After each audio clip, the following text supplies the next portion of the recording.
Bonjour et bienvenue dans l'épisode 2 de Plus qu'un chien. Je suis Pauline de Barba, éducatrice canin professionnelle spécialisée dans les chiens réactifs, les chiens difficiles, les chiens compliqués, tout ça en méthode positive. Aujourd'hui, on va parler d'une notion qui est indispensable que vous maîtrisiez quand vous avez un chien réactif. Et cette notion, c'est la bouteille des émotions. Dans le tout premier épisode de podcast, je vous ai expliqué à quel point les émotions jouaient un rôle sur les chiens réactifs, à quel point elles étaient liées au comportement que nos chiens pouvaient avoir dans les situations qui nous posent problème.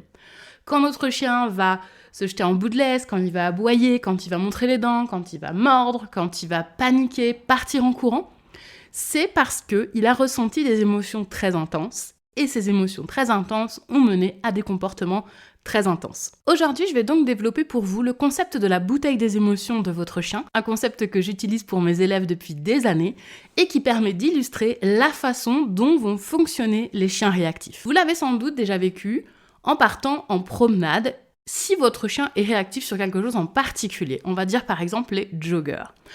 Et que vous allez croiser pendant votre balade un premier jogger, et ça se passe bien, votre chien est cool, vous le récompensez, super. Puis un deuxième, votre chien est cool, vous le récompensez, c'est top. Puis un troisième, puis un quatrième, et vous dites mais c'est super, je croise plein de joggers aujourd'hui, mon chien il est cool, il est détendu.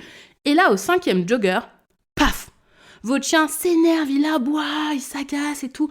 Vraiment, il est ingérable, rien à voir comparé aux 4 premiers joggers que vous avez pu croiser.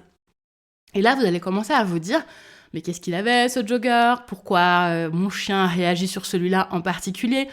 Et on va avoir tendance à se focaliser sur la chose qui a fait déclencher notre chien. On va se dire, c'est ce truc-là en face qui a un problème, qui a quelque chose de différent, qui fait que mon chien va réagir. Or, bien souvent, c'est pas le cas. Bien souvent, la difficulté n'est pas sur ce qui se passe à l'extérieur, mais plutôt sur ce qui se passe à l'intérieur. Quand votre chien va réagir sur le Xème jogger, c'est pas parce que ce jogger-là pose un souci, c'est plus parce que votre chien, quand il s'est contenu sur les 4 premiers joggers, eh bien sa bouteille des émotions s'est remplie. Et au moment où vous croisez le 5e, sa bouteille déborde.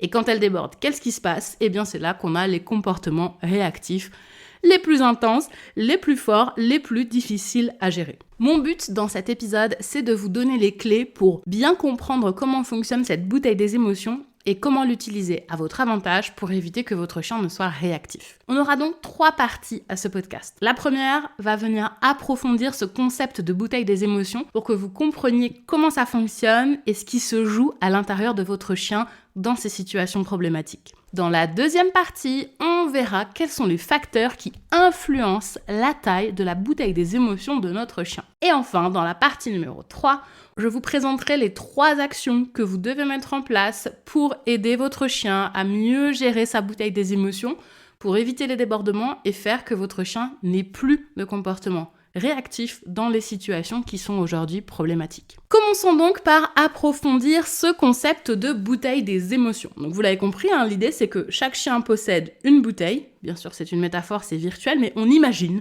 qu'à l'intérieur de notre chien il y a une petite bouteille. À chaque fois que notre chien va ressentir une émotion, cette bouteille va venir se remplir. Et une fois qu'elle va être pleine, elle va déborder. Et quand elle déborde, c'est là qu'on va voir les comportements de réactivité, les comportements difficiles à gérer. Notre but est donc d'éviter que la bouteille déborde. Qu'est-ce qui va faire que la bouteille se remplit ? Déjà, on n'a qu'une seule bouteille. Peu importe la nature de l'émotion, la bouteille se remplira pareil. Donc que ce soit de l'excitation, de la peur, de la colère, la bouteille se remplira de la même façon, ce sera la même bouteille. Ça veut dire quoi ? Ça veut dire que si mon chien ressent une excitation très très forte, par exemple quand je rentre du travail, il est trop content de me voir, il est super excité et tout, ça va venir remplir sa bouteille. Et si tout de suite après je commence à préparer mes affaires pour le balader, je prends son harnais, sa laisse, etc., de nouveau, il ressent une excitation forte parce qu'il sait qu'il va partir en promenade, ça va aussi remplir la bouteille. Et si quand je sors dans mon jardin, il y a le chien des voisins qui est derrière le portail, et mon chien, il a un peu peur du chien des voisins parce qu'il aboie beaucoup et qu'il l'aime pas trop, ça va aussi remplir la bouteille. Donc peu importe la nature de l'émotion, que ce soit agréable ou désagréable, la bouteille se remplira de la même façon. En fonction de l'intensité des émotions, la bouteille se remplira plus ou moins vite. Si l'émotion que mon chien ressent est plutôt faible, eh bien la bouteille va se remplir un tout petit peu. Si par contre mon chien ressent une émotion très intense, la bouteille va se remplir très rapidement et parfois va même déborder d'un seul coup parce que ce que mon chien ressent à ce moment-là, c'est tellement fort que la bouteille déborde instantanément. L'intensité de l'émotion va également jouer sur la vitesse à laquelle la bouteille de mon chien va se remplir. Si par exemple mon chien est particulièrement excité par l'agility et que je vais au bord d'un terrain d'agility et qu'il voit des chiens en train de faire de l'agility, il va être très excité, sa bouteille va se remplir tout de suite et va se mettre à aboyer, à s'énerver, à se jeter en bout de laisse parce que c'est tellement fort et c'est tellement intense ce qu'il est en train de voir qu'il passe immédiatement dans des comportements de réactivité parce que la bouteille déborde instantanément. C'est la même chose si mon chien a très très peur des autres chiens et qu'il croise un chien comme ça, eh bien sa bouteille va déborder instantanément. C'est ce qui peut faire que parfois on a l'impression que notre chien est calme et détendu et que d'un seul coup il devient complètement ingérable. Eh bien c'est sans doute que ce qui s'est produit dans l'environnement est quelque chose qui crée chez lui une émotion très intense. Ce qu'il faut qu'on comprenne aussi, c'est que chaque chien va avoir une bouteille qui va avoir une taille qui lui est propre. Certains chiens ont une très grande bouteille des émotions. C'est des chiens qui vont pouvoir vivre plein de choses, qui vont créer chez eux des émotions, mais la bouteille va quasiment jamais déborder parce qu'elle est tellement grande que c'est pas très grave pour le chien. Les émotions sont pas trop fortes et donc la bouteille n'est jamais complètement remplie, la bouteille ne déborde jamais. Si vous êtes ici en train d'écouter ce podcast, c'est sans doute que votre chien ne se trouve pas dans cette situation parce qu'en général, ces chiens-là ont très peu de problématiques de réactivité. Vu que la bouteille est tellement grande, elle va jamais arriver à un stade où elle va déborder. Et puis il y a des chiens à l'inverse qui vont avoir une bouteille des émotions qui va être minuscule. Le moindre truc qui se passe et paf, tout de suite ça déborde, tout de suite le chien est énervé, tout de suite le chien va avoir une réaction très très forte. Ce qui est intéressant de constater, c'est que la taille de cette bouteille, elle n'est pas fixe. Elle ne va faire que évoluer au fil du temps. Elle peut soit s'agrandir, et ça c'est plutôt intéressant, c'est ce qu'on va chercher à faire, mais elle peut aussi diminuer. Ce qui fait que ce qui est ok à un certain moment de la vie de mon chien, ne le sera peut-être pas plus tard, ou inversement, des situations qui pouvaient devenir hyper compliquées pour mon chien à un moment donné ne le seront pas par la suite parce que la bouteille des émotions de mon chien aura changé de taille, elle se sera agrandie, ce qui fait qu'elle va déborder beaucoup moins facilement. Comme je le disais donc, ce qu'on va chercher à faire, c'est à avoir une bouteille des émotions la plus grande possible. Ce qui nous emmène vers la deuxième partie de ce podcast, dans laquelle je vais vous expliquer quels sont les différents facteurs qui vont influencer la taille de la bouteille des émotions de votre chien. Cette taille, elle est liée directement à des choses qu'on peut identifier, et pour certaines, vous allez voir, sur lesquelles on a de la possibilité d'agir, et puis d'autres, pas du tout. Le premier facteur qui va influencer la taille de la bouteille des émotions de mon chien, c'est sa génétique. En fonction de ses parents, en fonction de ses lignées, en fonction de sa race, mon chien va avoir une bouteille des émotions plus ou moins grande.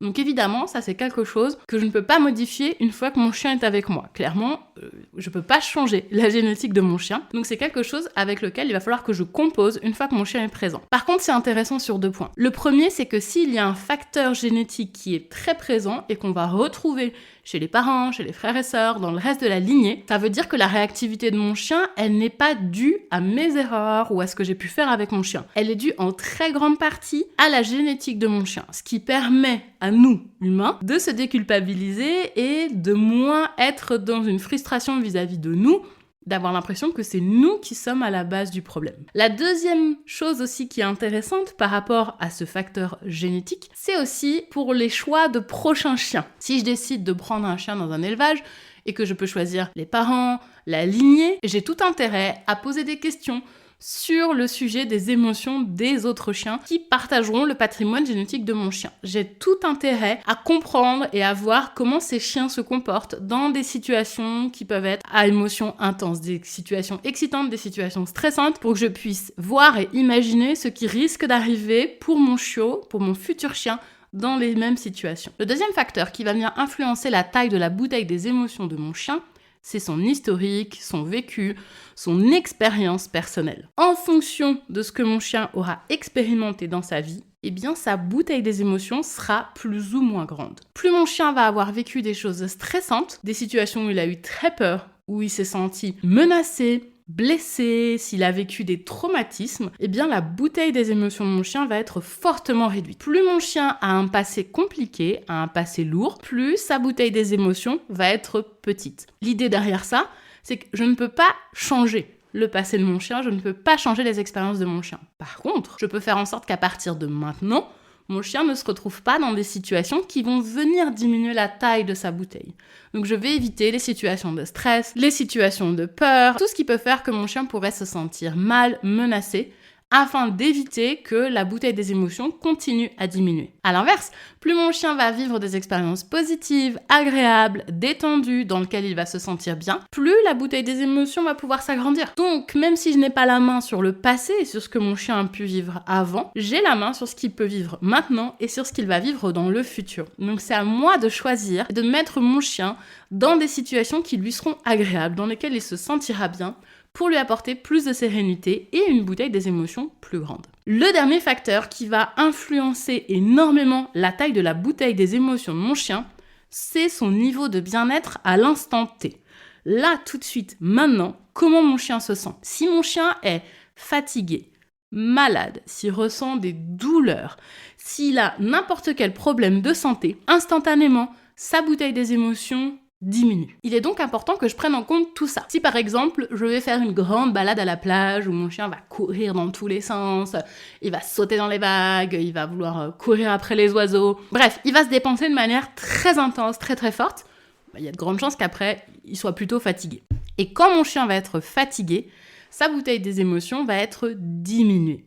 Il faut donc que je sois plus vigilante, plus attentive aux situations qui pourraient arriver à ce moment-là et me dire, là, attention, mon chien est fatigué, c'est donc pas le moment de lui faire rencontrer le nouveau chien de la voisine, par exemple.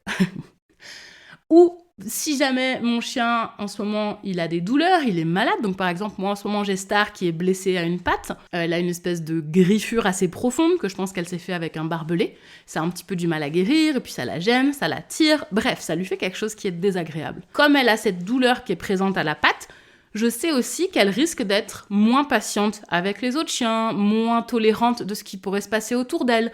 Donc je fais plus attention à ce qu'elle puisse rester au calme, qu'elle puisse se reposer, déjà parce que c'est important pour sa guérison, mais aussi pour pas qu'elle se retrouve dans des situations où elle serait obligée de dire « Ah, ça m'agace, j'en ai marre, laissez-moi tranquille », et qu'elle n'ait pas du coup d'émotions intenses qui vont venir faire déborder sa bouteille des émotions. Le niveau de bien-être, de santé de mon chien est ultra important à prendre en compte quand on a un chien réactif. J'en ferai un épisode entier parce qu'il y a beaucoup de choses à dire sur le sujet. Mais ce que je veux que vous reteniez, c'est que parfois, à l'instant T, mon chien est dans des dispositions qui font qu'il va beaucoup moins bien gérer une situation qu'il pourrait mieux gérer s'il était reposé, s'il n'était pas malade, s'il n'avait pas mal quelque part. Et c'est pour ça que c'est souvent difficile d'anticiper quelles vont être les réactions de notre chien, parce que parfois c'est difficile de voir quel est le niveau de bien-être de notre chien. Et ça, plus on connaît son chien, plus on passe de temps avec lui, plus on va vivre des expériences avec notre chien, plus on va être capable de dire « Attends, non, là c'est trop, il n'est pas dans une capacité à encaisser ce qui peut se passer maintenant, donc je vais pas le mettre dans cette situation-là. » Si on reprend les 3 facteurs qui vont influencer sur la taille de la bouteille des émotions de mon chien, on a donc la génétique, sur laquelle malheureusement je ne peux rien une fois que j'ai mon chien avec moi, l'histoire, le vécu, l'expérience personnelle, sur laquelle je ne peux pas changer le passé, mais à partir de maintenant, je peux faire attention à ce que mon chien va vivre, et son niveau de bien-être, sur lequel je peux avoir un impact en faisant en sorte que mon chien soit au meilleur niveau de santé, de repos, de bien-être possible pour limiter sa réactivité. Ce qu'on va voir maintenant, c'est 3 actions qui vont nous permettre d'éviter que la bouteille des émotions déborde et que mon chien réagisse quand il se trouve dans une situation problématique. Ces 3 actions sont les suivantes. Éviter de remplir la bouteille, vider régulièrement la bouteille, agrandir la taille de la bouteille. On va commencer par voir comment est-ce qu'on va faire pour éviter de remplir la bouteille. C'est clairement la solution la plus évidente. Si je ne veux pas que la bouteille déborde, j'arrête de mettre des choses dedans. J'arrête de la remplir. Il est donc très important que je sois vigilante à ce qui se passe quand je suis avec mon chien et à quelles sont les situations qui vont venir remplir la bouteille des émotions de mon chien. La première chose qu'il faut que je fasse, c'est que j'identifie les déclencheurs de stress, de peur, d'excitation pour mon chien et que je vois qu'est-ce qui est possible d'enlever ou de limiter dans ce que mon chien vit au quotidien. Je vais venir scanner la journée de mon chien et dire « Ok, là, quand je rentre du travail, mon chien est très excité parce que je rentre à la maison. » Ça, c'est quelque chose qui va forcément se produire. Je peux pas ne pas rentrer chez moi. Donc mon chien va être forcément excité. Mais est-ce qu'il y a peut-être des choses que je pourrais faire pour que son excitation soit moins forte ? Est-ce que je pourrais éviter par exemple d'avoir mes chiens tous ensemble ? Parce que quand ils sont tous ensemble, quand j'arrive, ils sont plus excités que quand ils sont séparément. Ou est-ce que quand je rentre, je pourrais pas tout de suite mettre mon chien dans le jardin ? Ou à l'inverse, tout de suite rentrer avec mon chien dans la maison ? Évidemment, ça dépend de vous, de votre chien, de votre environnement. Mais la question, c'est de se dire qu'est-ce que je pourrais faire différemment dans cette situation pour éviter que mon chien ait un pic d'émotion trop intense et que sa bouteille se remplisse trop vite. Il y a aussi des situations que je peux carrément éviter. Si par exemple, quand je vais en promenade avec mon chien, je prends une balle et puis je joue avec lui pendant la balade et qu'il est surexcité parce qu'il y a cette balle et que ça le met dans un état d'excitation très très fort, peut-être que c'est quelque chose que je pourrais arrêter de faire. Ou faire moins longtemps. Ou faire moins souvent. Pour simplement éviter de remplir la bouteille de mon chien avec des sources d'émotions qui ne sont pas utiles, qui ne sont pas nécessaires. Donc attention, je suis pas en train de dire qu'il faut plus jamais jouer avec votre chien, je suis en train de vous dire, essayez de faire les choses intelligemment en fonction de ce que votre chien a déjà vécu dans sa journée, dans les jours précédents. Parfois, sans le vouloir, on rajoute des émotions très intenses alors que ça n'est pas nécessaire. Il va y avoir aussi des situations que je ne peux pas du tout éviter. Par exemple, je me promène et il y a un chien derrière un portail qui aboie. Je peux pas enlever ce chien qui aboie. Je suis obligée de passer pour rentrer chez moi. Donc là, j'ai pas le choix. Et dans ces moments-là, je vais faire en sorte que ça se passe le plus rapidement possible, qu'il n'y ait pas de réaction trop forte. C'est des stratégies dont on parlera dans un prochain épisode. Mais l'idée, elle est là, c'est j'évite que ce soit trop difficile pour mon chien pour éviter de remplir sa bouteille. Donc, première action, j'évite de remplir la bouteille pour éviter qu'elle déborde. Et parfois, si mon chien il a une toute petite bouteille des émotions, ça veut dire que je dois être très stratégique dans les situations que je vais pouvoir proposer à mon chien et me dire, là, on a déjà croisé, par exemple, 3 joggers pendant la balade, il y a de grandes chances que le 4e ce soit compliqué. Donc je fais en sorte de ne pas croiser le 4e jogger, si je reprends mon exemple du début. La deuxième action qu'on peut faire pour éviter que la bouteille des émotions déborde et que j'ai donc des comportements de réactivité qui se produisent, c'est de vider régulièrement la bouteille. Si je vide la bouteille, elle ne va pas déborder en fait. Donc ce qui va être intéressant, c'est que j'ai dans ma besace une liste d'activités qui vont permettre de faire descendre le niveau émotionnel de mon chien, qui vont permettre de vider la bouteille. Donc en général, ce sont des activités plutôt de calme, des activités d'occupation, de détente, qui vont permettre à mon chien de s'apaiser. Ça peut être des activités de flair, ça peut être des activités de mastication, ça peut être même parfois juste du repos au calme en étant tranquille. Mais il est important que je fasse attention, surtout si je sais que la bouteille a été bien remplie, de proposer à mon chien par la suite des activités qui vont venir vider cette bouteille. Et si vous ne savez pas du tout ce que vous pouvez proposer à votre chien comme activité relaxante après un pic émotionnel, je vous mets un lien dans la description de cet épisode vers mon programme gratuit qui s'appelle Objectif Chien Relax, dans lequel je développe le concept de la bouteille des émotions dont je suis en train de vous parler, mais aussi dans lequel vous pourrez trouver des exercices spécifiques que vous pourrez tester avec votre chien afin d'identifier quels sont les meilleurs moyens de vider sa bouteille des émotions. Dernière possibilité pour moi, si je veux éviter que la bouteille ne déborde, ça va être d'agrandir la taille de la bouteille des émotions de mon chien. Donc ça revient à ce qu'on a vu dans la partie 2, mais c'est m'assurer que mon chien a un niveau de santé et de bien-être qui est le plus élevé possible. Donc de faire en sorte que mon chien soit reposé, qu'il ait une alimentation adaptée, qu'il n'ait pas de douleur, etc., etc. Ce que je peux faire aussi, c'est faire en sorte que mon chien vive un maximum d'expériences positives, calme, dans lequel il ne va pas vivre de traumatismes, de peurs intenses, de situations complexes qui vont venir le marquer et donc diminuer la taille de sa bouteille. Agrandir la taille de la bouteille des émotions de notre chien, c'est vraiment le point le plus important parce que je peux éviter de remplir la bouteille, je peux vider régulièrement la bouteille, mais si elle reste toujours très très petite, je vais avoir très peu de marge de manœuvre dans le quotidien. Donc mon but, c'est vraiment de créer une bouteille de plus en plus grande avec un chien qui va pouvoir gérer de plus en plus d'émotions, des émotions de plus en plus complexes, de plus en plus intenses, sans que ça crée chez lui des débordements. Et ça passe vraiment par un entraînement, par un apprentissage progressif, par une mise en situation progressive. Et ce seront des sujets qu'on va aborder dans la suite des prochains épisodes du podcast. Ces 3 solutions pour vous aider à éviter que la bouteille des émotions déborde, si on devait les résumer, ça serait donc éviter de remplir la bouteille, vider régulièrement la bouteille, agrandir la taille de la bouteille. L'idée, c'est pas d'en faire qu'une, l'idée c'est de faire les 3 et de jouer sur les 3 en permanence pour avoir un chien qui va être de plus en plus à l'aise et qui va de moins en moins réagir.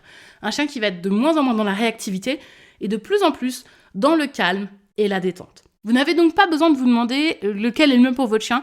Les 3 sont intéressants et les 3 sont à faire en parallèle. Voilà donc pour cet épisode sur la bouteille des émotions. J'espère qu'il vous aura permis de mieux comprendre ce concept et surtout de vous l'approprier, de l'intégrer pour mieux comprendre le comportement de votre chien. Quand vos chiens sont réactifs, quand ils aboient, quand ils se jettent en bout de laisse, quand ils sautent sur les gens, quand ils essayent de courir après les joggers, quand ils paniquent, quand ils ont peur, il n'y a rien de tout ça qui est intentionnel. Les chiens ne font pas ça parce qu'ils en ont envie, parce que c'est cool, parce que c'est fun.